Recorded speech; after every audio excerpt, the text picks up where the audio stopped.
Hi guys, Tommy here, back with another video. And in this video I wanted to do, it's probably be a short video about being, particularly as a man, this one for the men, being vulnerable and being open to that, and basically being honest with yourself, and maybe in some circumstances telling people how you feel and being comfortable doing that. I think in this day a lot of men, or it might be seen, or a lot of men might think it's kind of a bit soft or a bit weird to do that, but I would say it's actually the opposite, and it's quite a necessary thing to do as a man. It's actually quite masculine, quite confident, and quite courageous thing to do, really. Basically being honest with your feelings, maybe if it's towards someone or anything really, being honest with your feelings, and being actually having the confidence to really speak on those things to, if it's someone you're interested in, or it might be something about maybe what's true to you, something you agree with or don't. It might be like your work or something. You need to be kind of honest with yourself about that, and basically communicating that with other people is the next step after you're honest with yourself. And a few experiences of mine when I was a bit younger, this was mainly to do with relationships, particularly kind of man and woman relationships. When I was a bit younger, probably even before even my teenage years, if I was interested in someone, if I was interested in a girl, I had a crush on a girl, I'd be too shy, and I'd always kind of keep it a secret. And I think that's okay to an extent. I think that's natural to an extent to do that if you're maybe slightly naturally introverted, or maybe you just kind of like keeping your business private, or just don't like speaking about that too much. That is okay. But there was one example in my my kind of late teenage years where I kind of liked someone, but I never really told them.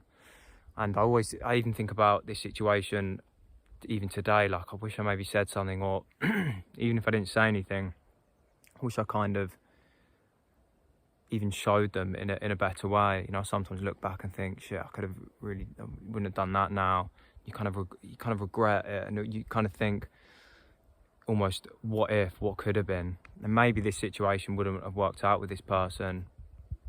Probably maybe it wouldn't have, but at least then, if you were kind of honest about your things, because I never told them how I kind of truly felt, and if I did, then it would have been, at least then you would have known.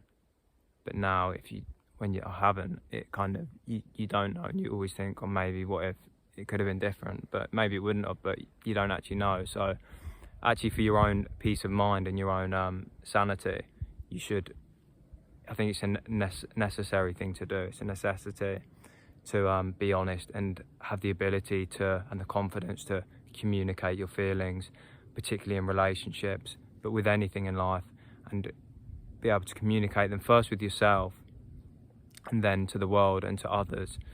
And this is actually something that's very important in terms of your own, as I say, your own peace, your own sanity, your own fulfillment in life, I think. I think one thing I will say about learning how to do it, I'd probably say solitude's a good way to come away from things, come away from your phone, the TV, all of that nonsense.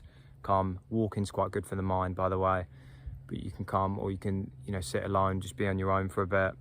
Outside it's good for me, in quite a peaceful area, no distractions, and really think to yourself what you desire, what kind of things really interest you, whether that's people, music, jobs, sports, whatever it is, what really kind of interests you, and be honest with yourself and be able to explain it to yourself, and think about how you would explain it to others if you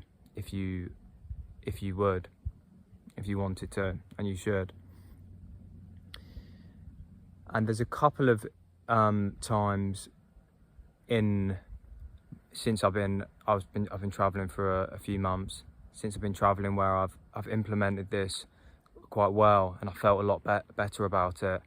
And in one of these situations, situation, it didn't work out, but I still knew, because I was honest about my feelings, and I spoke to them how I would, how I truly felt. And it worked at the time. It turns out the relationship didn't work, and it wasn't the right person for me at the time. But at least then I knew that it wasn't, and it's I don't have any regrets in this situation. Whereas opposed to the first example I mentioned, I did. And yeah, you don't look back on it with any regret. You kind of understand more that it wouldn't have worked. But if you don't, you don't really know. You know, you never truly be at peace with that situation if you don't. And yeah, I think it's as I mentioned at the start of the video, it's something that maybe a lot of men in particular, maybe a lot of it applies to everyone too, but a lot of men in particular might not be too comfortable doing, or they think it's almost a bit weak to do. It's like it's not very masculine. It seems as a weakness, and it is a vulnerability. But you need to really embrace that. And in my opinion, it would be a much weaker thing to do, to not be honest with the person, not be honest with yourself. That's a very, in my opinion, a very coward thing to do, a very coward-like thing to do, to really not be honest with yourself and actually hide from your feelings and your true feelings towards someone or about something yourself. And it'll get you into a lot of trouble, and you'll live a life of unfulfillment if you keep running from it. And yeah, there's one example off the top of my head where I think that has happened with someone that just sort of springs to mind, and it's not nice to see, and it's going to be a very unfulfilling life if you can't come to terms with that. And yeah, I just want to stress out that it's not a weak thing to do. It's a weak thing to not do, to not be honest about with yourself about how you feel about things. Yeah, that was everything on that one. Thank you.